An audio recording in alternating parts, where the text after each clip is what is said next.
Look, we've all been there. You spend hours, maybe even days, crafting what you think is the absolute perfect email, report, or proposal. You hit send, feeling great about it, and then it gets completely ignored. Or worse, totally misunderstood.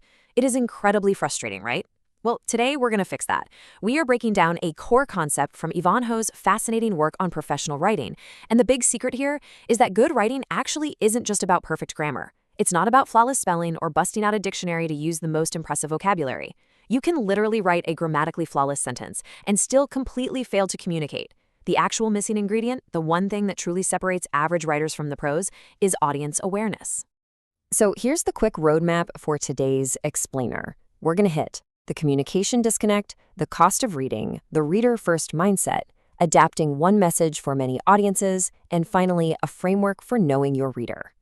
The core thesis of all this is pretty fascinating. Better writing actually starts with your reader.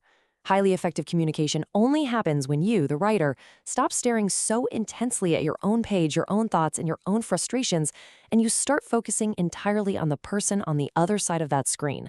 What do they need to know? What do they need to feel? And what do they actually need to do after reading your message? Which brings us to section 1, the communication disconnect, or the illusion of good writing. Let's look at what happens when a writer really falls for this illusion. Let me tell you a quick story about Daniel.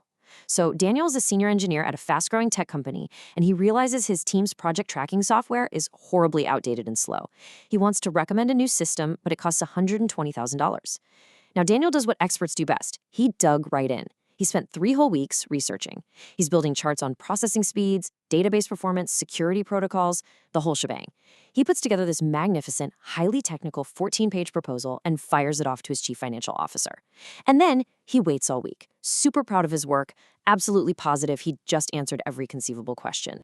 And this is where we see that disconnect brilliantly illustrated. On Friday, the CFO finally replies, but she doesn't ask a single thing about integration capabilities or cybersecurity. She sends exactly one sentence back. What is the bottom line ROI? What is the return on investment? Daniel was floored. He just handed her 14 pages of pristine engineering data. But here's the thing. The CFO didn't want engineering data. She just needed to know if this software would save time, increase productivity, and actually justify dropping $120,000. Daniel's beautiful proposal failed because he answered his own questions, not his readers. Moving on to section 2, the cost of reading and why expertise isn't enough. So why isn't expertise enough? Why did Daniel's perfectly accurate report completely bomb? Well, it all comes down to psychology. Every single one of us relies on something called mental schemas. Basically, these are the frameworks we build in our brains from all our previous knowledge and experiences. When a writer and a reader share a schema, communication is a breeze. If an engineer is talking to another engineer, they can throw around technical jargon all day and it works perfectly. But the second an expert speaks to a non-expert without adjusting their language, communication falls apart. Daniel was locked into an engineering schema, while his CFO was operating on a financial schema. They were literally speaking two completely different languages. And that ties right into this idea of cognitive load, which is simply the amount of mental effort being used in your working memory at any given time. You see, every single message you send asks your reader to spend mental effort. If you force them to dig through 14 pages of dense jargon just to find the one financial number they actually care about, you are completely maxing out their cognitive load. The absolutely crucial takeaway here is this. Reading is not free. There is a hidden, very real price that readers have to pay to decode your message, and they pay it in time, attention, mental effort, and emotional energy. Just picture an executive frantically skimming emails between stressful meetings or a tired student trying to decipher assignment instructions after a double shift. When you throw long, rambling sentences at them, or massive walls of text, or you bury the main point at the very bottom, you are jacking up the cost of reading. And if that price gets too high, your audience is just going to nope right out and stop reading entirely. Section 3, the reader-first mindset and solving the disconnect. So how do we actually fix this? We have to completely flip the script from a writer-centered perspective to a reader-first mindset. Let's look at a real-world scenario. Say a manager is sitting at home on a Sunday night absolutely fuming because this one employee, Jordan, keeps submitting his monthly reports late and it's holding up the entire team. In the before version, this angry boss fires off a mass email to 50 different employees that says, "It has come to my attention that some people are missing deadlines. Deadlines exist for a reason." And what happens next? Absolute panic. 49 totally innocent employees just wasted their morning frantically checking their sent folders, terrified they're in trouble. Now look at the after version. The manager takes a breath and targets the actual problem. They email only Jordan, saying, "Hi Jordan, your last 2 reports missed the Friday deadline. This gives the team less time to prepare for Monday. Please submit this month's report by 3 p.m. Friday." Look at the exact transformation formula happening here. That first terrible email was driven entirely by the writer's frustration. It went to the completely wrong audience, and it resulted in a vague warning that just confused everybody. But that second successful email, driven by a clear purpose, sent to the correct audience, and it laid out a specific, measurable action. And honestly, notice what the manager didn't do in that second email. They didn't write a paragraph explaining what a monthly report is. Jordan already knows that. The manager just filled in the actual knowledge gap, explaining exactly why the deadline matters to the rest of his team. That right there is the reader-first mindset in action. Moving to Section 4, One Message, Many Audiences. Let's look at an AI policy example.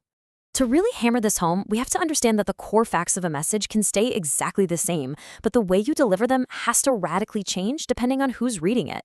Think about a college rolling out a new AI tool. If they're emailing a professor, that message has to focus heavily on academic integrity, teaching boundaries, and strict policy. You don't need to explain what ChatGPT is to a professor, they just need to know the rules of engagement. But if that exact same college is messaging a student about the exact same tool, all that stuffy institutional language has to go. The student literally just wants to know, "Hey, am I allowed to use this thing? And how can it help me do my work without getting me suspended?"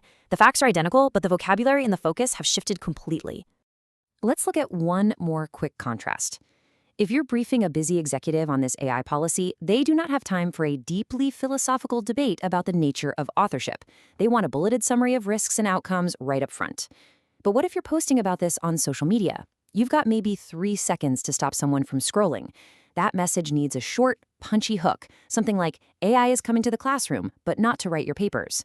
It is the exact same core information, just an entirely different delivery vehicle. And here's a really fun modern twist on all of this. Even when you are communicating with artificial intelligence, you still have to put on your audience-aware writer hat. AI doesn't magically know who your audience is. If 100 different job applicants just type "write a professional cover letter" into an AI prompt, recruiters are going to get 100 identically boring robotic letters. To get something good, you have to feed the AI the specific context, the exact purpose, and the specific tone of the actual human being who's eventually going to read it. Which brings us to our final section, Section 5, Knowing Your Reader, and the 3 questions to ask. Before you sit down to write your very next email, report, or proposal, you've got to stop and ask yourself 3 critical questions. Question 1, what does my reader actually expect? A quick text from a buddy obviously sets a very different expectation than an email from your CEO. Is your reader expecting a formal, highly detailed report? Just a quick bulleted status update? Or maybe a thoughtful, empathetic response? You have to identify the format, the tone, and the context they are anticipating before your fingers even hit the keyboard. Question 2, what does my reader already know? Think back to those mental schemas we were talking about earlier. You've got to estimate their baseline knowledge. You really don't want to insult an expert by over-explaining the absolute basics, but on the flip side, you absolutely cannot leave a beginner stranded by throwing around acronyms and jargon they've never heard of. You need to identify the exact gap between what they currently know and what they need to know, and then write strictly to fill that specific gap. And question 3, how much work am I asking them to do? You've got to be ruthless with yourself here. Cut down that cognitive load. Delete those massive, intimidating walls of text. Stop burying your main point down in the 6th paragraph. Try using a strategy like bottom line up front. You want to make it incredibly, almost ridiculously easier for them to find exactly what they need, especially if you know they're rushed, tired, or stressed out. And that brings us to the ultimate mic drop takeaway of this entire explainer. The very next time you sit down at your keyboard, I want you to take that instinctual question of, "What do I want to say?" and just throw it out the window. Replace it with this: what does my reader need from me? If you can manage to make that mindset shift automatic, I promise you, you won't just be blindly typing words onto a screen anymore. You'll be truly connecting, you'll be persuading, and you will be writing like an absolute pro. So real quick, think back to the very last email you sent. Did you write it for you or did you write it for them? Think about it.